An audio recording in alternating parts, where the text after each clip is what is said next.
init. Yung mga idol, kumusta? Ayan, dito lang ako sa loob ng kotse mga idol. Sobrang init sa labas ngayon at ano ngayon, abutin lang biglang lumilim, no? Ayan, natabunan yung araw. Ayan, ngayon mga idol ay samahan niyo ako mga idol, kakain ako mga idol. Kasi gutom na rin ako mga idol. Baling oras ngayon mga idol ay mga ano na, alas 5 na ng hapon. Ayan, bali wala pa akong tanghalian. Gutom na ako. Nagutom na ako. Tsaka hindi ako pupunta ng ilog ngayon mga idol kasi ano, meron na namang bear attack na naganap, no? Kahapon. May inatake na na babae kasama yung aso niya. Naglalakad-lakad sila. Sa mga ganyan, yung mga pinupuntahan ko mga idol. Inatake ng bear. Kaya laylo muna ako ngayon mga idol ha. Bali dito lang muna ako sa loob ng kotse ngayon kakain. Kasi gawa ng mga bear ngayon ay agresibo. Dahil nga sabi nga ng matanda kanina nung dinala ko, ang isang cause na nagiging aggressive sila ngayon ay parang kinapos sila ng pagkain, no? Kasi yung mga ano ngayon, yung mga wild na natutubo na mga wild berries, kasama na yung mga apple na mga ligaw na tumubo, apple, pear, ano pa mga prutas ay ang bunga, yung hindi hitik sa bunga. Kaya kinakapos sila ng pagkain yung ating mga bear.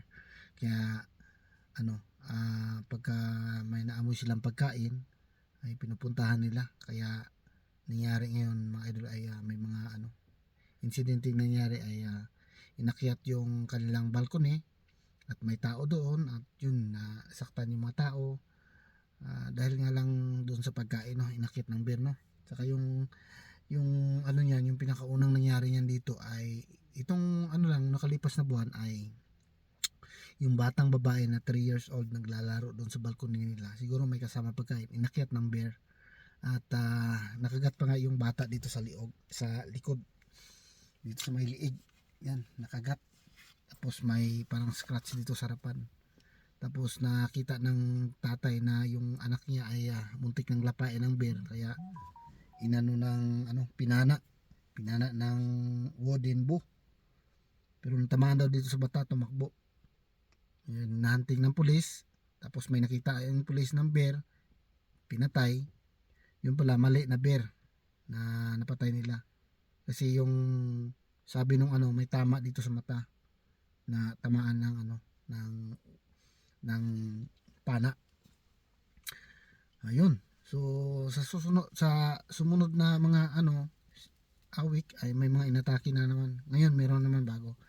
Kaya laylo muna tayo doon kasi alam niyo naman mga idol, pag nagbablog ako diyan sa mga ilog-ilog na yan ay mag-isa lang ako, no. Yan din yung kaya natatakot ni Mrs. sa akin pagka nag-vlog ako mag-isa ako, makita niya ako sa vlog na bakit pumasok diyan mag-isa.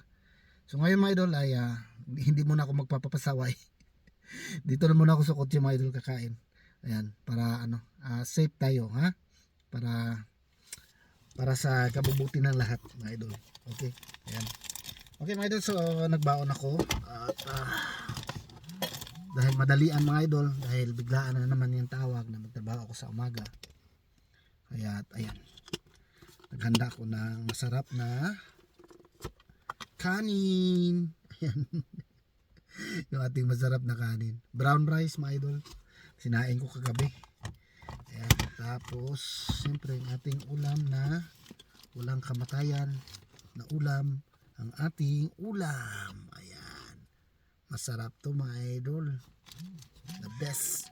Alam niyo mga idol, sa amin sa bukid, pagka dating nila lola o si mama at papa galing sa bayan, pag umuwi na ng bahay doon sa bukid, no, sa bukid din ako lumaki, pag may dalang ganito ay ayos yung mga idol, parang birthday araw-araw mga idol pag may ganito. Ayan. Okay, buksan na natin mga idol. Yun, no.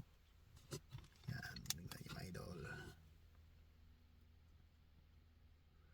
Yan. Patay-patay yung ating kama. Ay. Yan, tingnan nyo naman. Sarap yan. Di ba kayo natatakam yan? Ano yan? pa yung sauce. Ayan.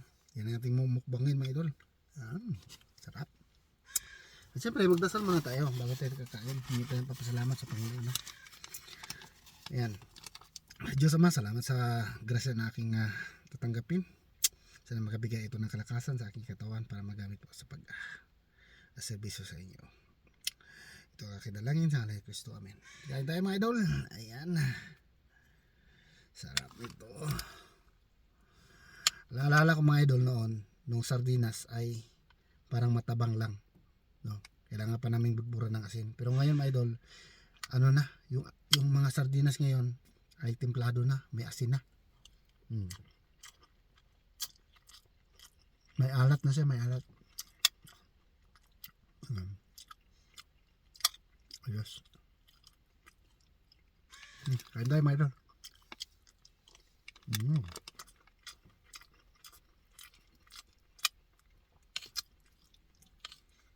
Sarap ito.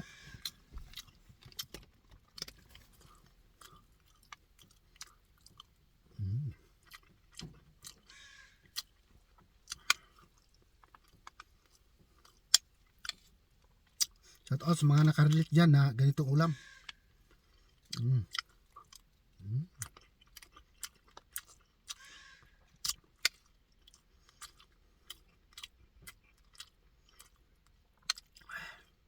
Sarap.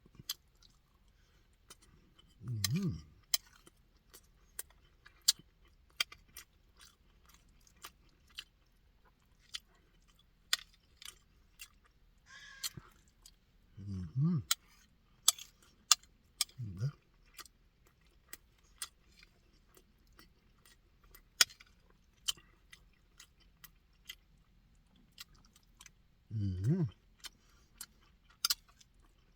Sarap. Sarap mga idol.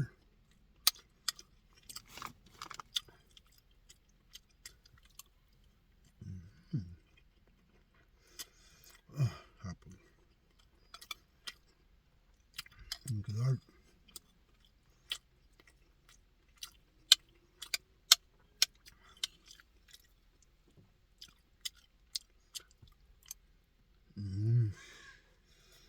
Ang sarap. Gutom na gutom talaga mga idol.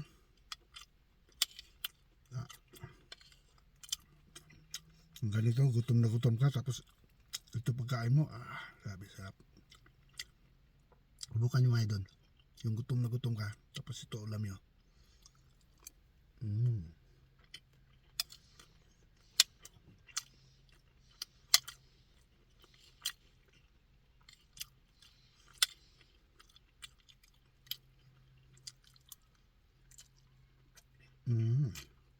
Sarap.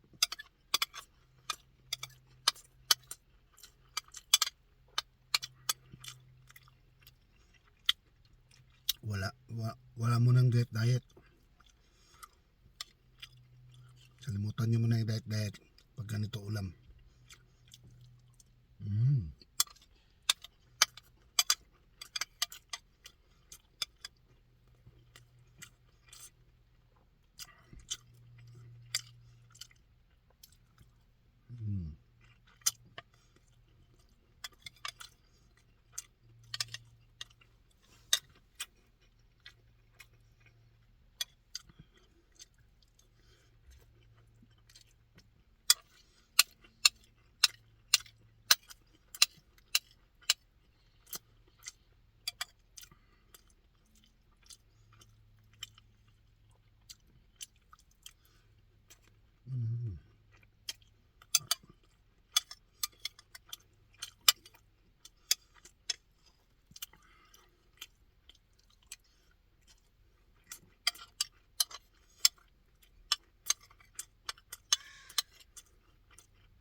Hinti lang.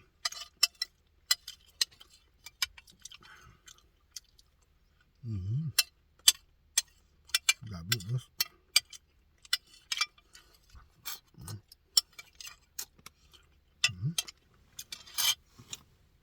Clean up. Grabe. Singot lahat.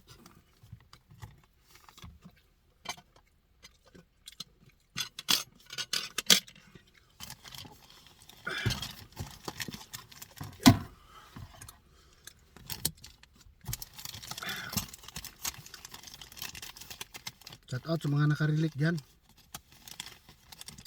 Pero ang hindi nakarelate nito na kumain ng ganitong ulam ay yung mga mayayaman. No? Baka hindi pa sila nakasubok kumain ng ganyan.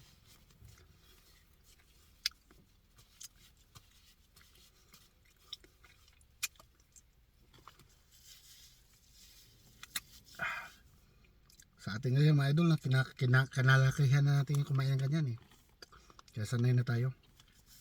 Kaya na napahanap natin yung ganyang klaseng ulam talaga.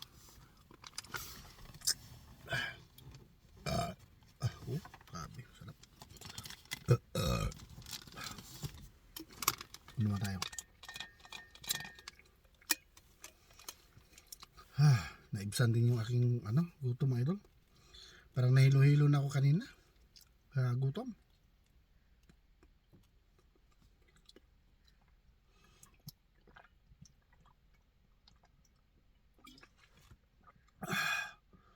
Wow. Thank you Lord. Busog ako.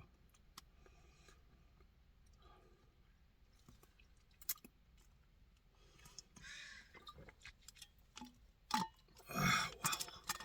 Sarap.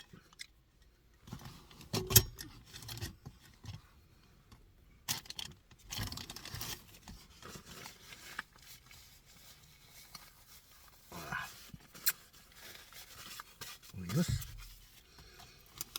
Wow.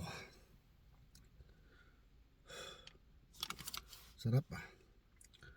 Yan, tayo muna ako sa labas mga idol. Unat-unat mag-unat-unat na ako sa labas kasi parang hindi mag-stack up yung para bababa ba yung kinain ko, bababa. Unat-unat na ako saglit ha.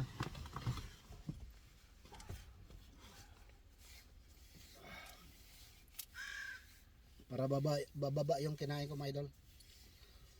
Kasi nakaupo lang tayo dyan tapos kumain tayo marami, nai-stack lang sa sa bituka. Yan, bumaba na, naramdaman ko na. Ayan mga idol, ganito na lang siguro yung aking vlog mga idol. Maraming salamat sa pagsama sa akin dito sa loob ng kotse para kumain mga idol. Ayan, so ingat lang tayo malagi mga idol ha. Ayan, lalo na ako, mag-iingat na ako kasi masyado ng yung mga bear ngayon. Kagabi nga mga idol, lumabas ako ng bahay mga idol. Alam niyo ba? Alas 12 lumabas ako ng bahay. Naku, na maririnig mo yung yung buong paligid, parang pinapalibutan ako ng coyote. Parang pinapalibutan ako ng mga wolf, no? Naghahowling sila. Ang talaga, umiiko-ikong launing eh. Yung yung parang aso ba na anong tawag niya mga idol? Yung mga ganun. Ganun. Umuungol na aso. Umuungol sila kagabi. Ang dami. Nagsasagutan. Parang yung kung manood ka ng movie na na nasa kagubatan ka tapos nabutan ng dilim tapos mausok tapos may mga wolf, yung maririg. Yun talaga maririg yung mga idol. Grabe. Halos gabi-gabi yan mga idol doon sa place namin kasi bukid kasi yung sa amin eh. Banda, bukid talaga yun. So ayan mga idol, medyo napahaba na yung kwentuhan natin, no? Masyado na tayong maritis. Ayan. At kung nakarating ka dito sa dulo ng video na to, ayan, maraming salamat po. Ayan, at paki-comment na lang po at pa-like mga idol. Ayan. Ingat ka lahat mga idol. Thank you for watching. God bless po sa lahat. Bye-bye mga idol.